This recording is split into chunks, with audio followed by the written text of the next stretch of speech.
three memorial lecture session in this Congress.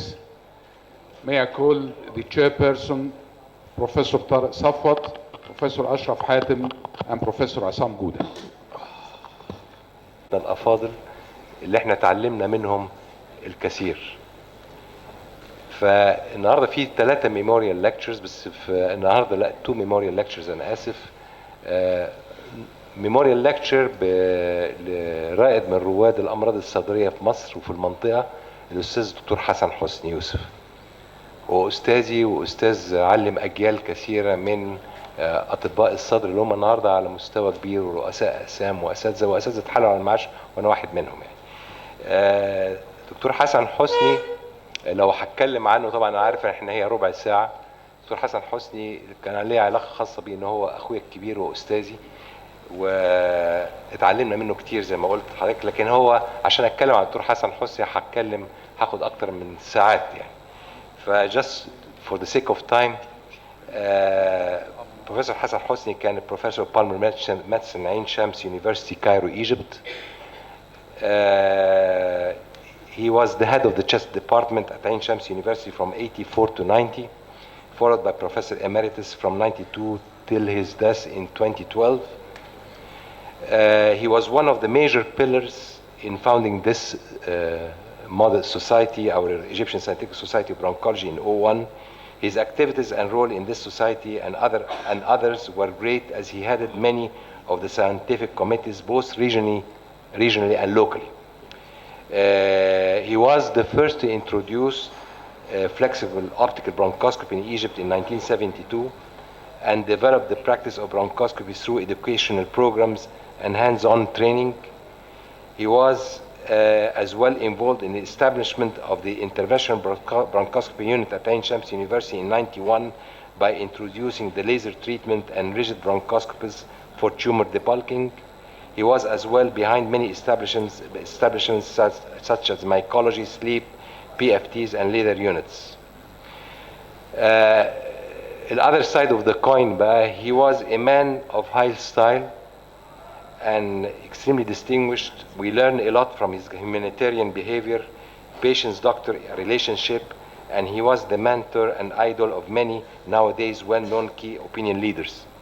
He always gave charm and compassion around him, and so much intellectual in many aspects in life, and he had his own philosophy in the savoir-vivre.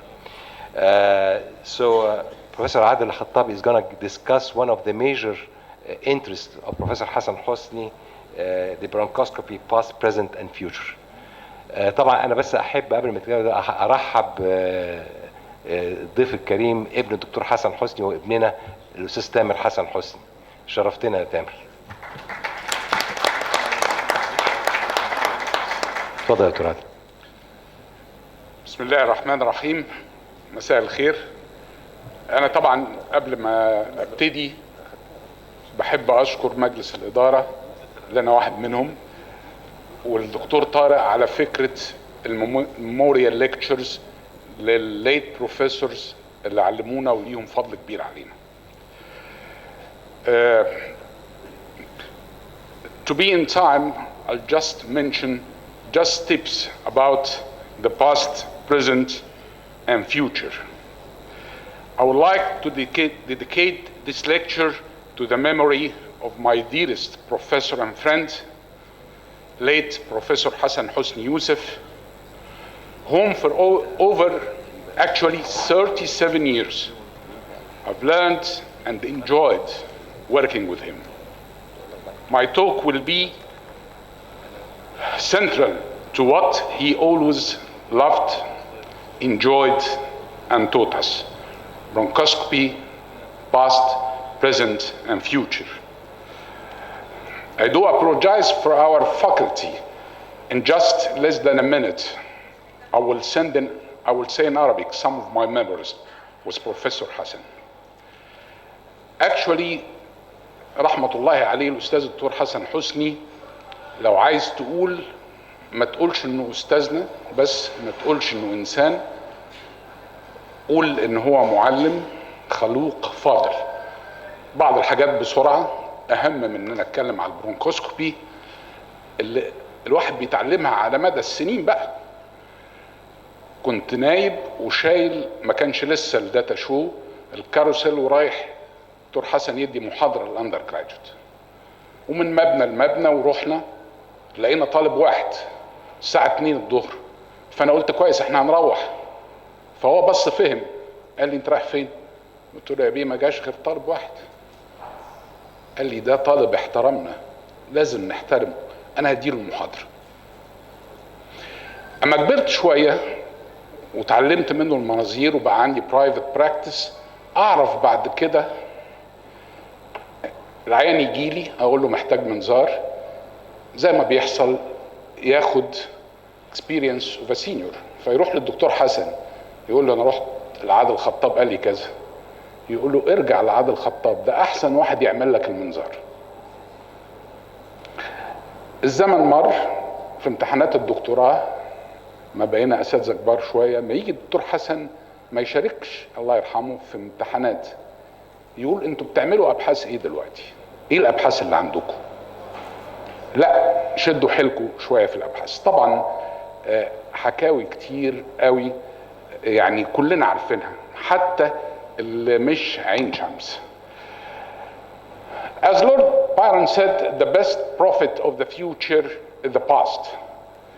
This is bronchoscopy, early year with the rigid, and day before days flexible, the flex scope, and diagnostic yesterday, and nowadays it is the intervention. This is the father of the bronchoscopy, Gustav Kilian. Actually, he was an ENT surgeon from Germany, and he was the first to extract foreign body from the right main bronchus with the rigid esophageal scope at that time. This was the end of the 19th century. Early 20th century, this is the father of American bronchoesophageoscopy, Kelvier Jackson, and then Ikeda, Japanese bag. 1964, Ikeda, initial specification of bronchoscopy. 1967, fiber optic bronchoscopy, Europe, Copenhagen, Makeda. Please remember, 1970, first Olympus. And 2 years after, late Professor Hassan Hosni introduced this in Egypt and in the Middle East. And 1980, we have the video bronchoscopy. This is the major milestones: fiber optic bronchoscopy, late 60s, transbronchial lung biopsy, early 70s, transbronchial needle aspiration, late 70s, laser, early 80s, lung transplantation, early 80s also, late 90s in the bronchial stent, EBIS, and then electromagnetic navigation, 2003 new millennium, bronchial thermoplasty for the asthma, 2006. This transbronchial lung biopsy, Anderson, and this is 1972. And this is the flexible transbronchial needle aspiration by Wang, 1978. This was the subject of my MD thesis after 4 years after Wang. 1982, late Professor Hassan Hosni came from ATS and told me, this is the needle, TPNA. This, your subject for the MD, this is one, it's a gift from me. You will bring the others and go on. This is your MD thesis after 4 years, 82. Laser and stents, DMO. This is 1981. We have the rigid bronchoscopy and the stents. The EBIS, first by Henrik Baker, the German, and by the way, Baker was the guest faculty in many of our congress before, and this is the cupped by Yusufuku, that's early new millennium, 2004. Electromagnetic navigation by Yehuda, 2006. I'm sorry, I have to go fast. Bronchial thermoplasty for the asthmatic, also 2006 by Cox. And also fiber optic bronchoscopy for the hyperinflated for the emphysema. Now, the bronchoscopy is the most common performed diagnostic and therapeutic tool by all the pulmonologists. And there is no single disease you are not in need of bronchoscopy, even airway disease, asthma, and COPD, as I have mentioned. Successful lung transplantation cannot be imagined without flexible bronchoscopy. This is management of adhesion. Go to reality. This is from the Congress of the Egyptian Scientific Society of Bronchology. Here are the board members with our Professor Matkour, Professor Said Salem, Rabbana Yadihum Saha, and our faculty guest, Samra is here. She's always with us.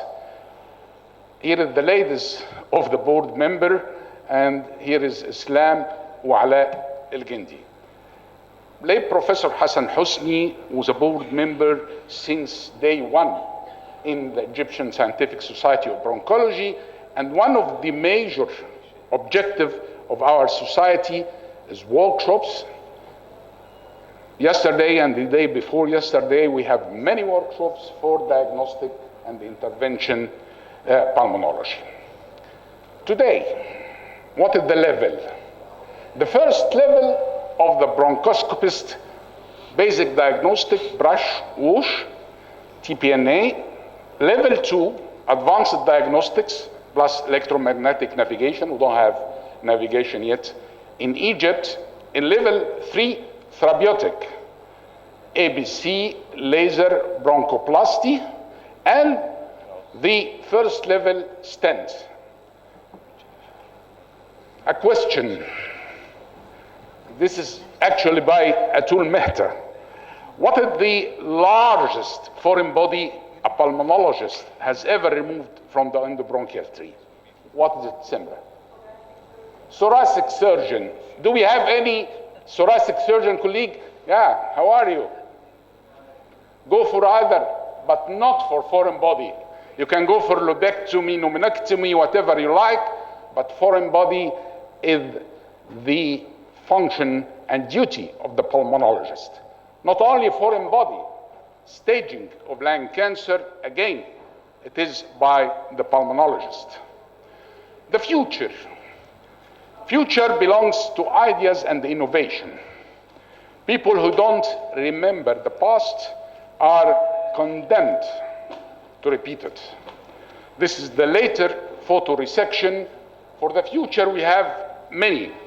Virtual bronchoscopy navigation, bioabsorbable stents, 3D printed stents, tracheal transplantation, stem cell therapy, confocal bronchoscopy, and optic coherence tomography. This is the virtual bronchoscopy navigation. I'll not go to details. This is carinal replacement with fresh aortic graft. Tracheal transplantation, tissue engineering, using autologous tissue from tracheal replacement, using autologous tissue from the forearm, by tissue engineering also. This is the endobronchial stent. The advance is the 3D printing silicone stent. OCT, optical coherence tomography. This is to bring the microscope, the pathologist's microscope, to the flexible bronchoscope. This, like the backscatter from within sample, to develop high resolution, depth resolved image to see the pathology while you are doing the bronchoscope. The image here from A, it is by white light, the optical coherence tomography. This is the image by bringing the microscope into the bronchoscope by optical coherence tomography. In picture A, in the left side, the white arm are differentiating layers of epithelium, and the black arm, lamina propria. There is difference. This is in the normal. But in lung cancer, by optical coherence tomography, there is no demarcation between the epithelium and subepithelial layer. Lastly, confocal microendoscopy, identifying cellular, subcellular microstructure, offering blue light high resolution image. And this is the difference between the normal and in alveoli and the cancer. Alveoloscopy, it's one pattern of the fibered confocal fluorescence microscopy. So during bronchoscopy, enabled to explore the alveoli, not in biopsy, in vivo. In vivo. Very important.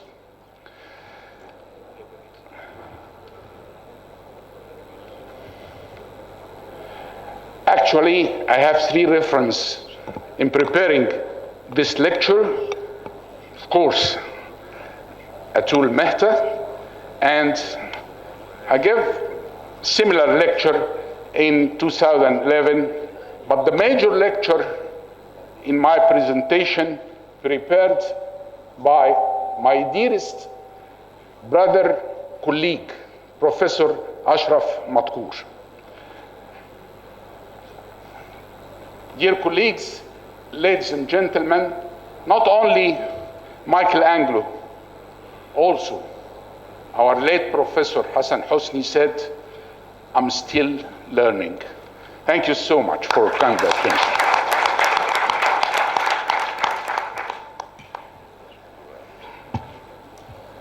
Thank you very much, Professor Adil.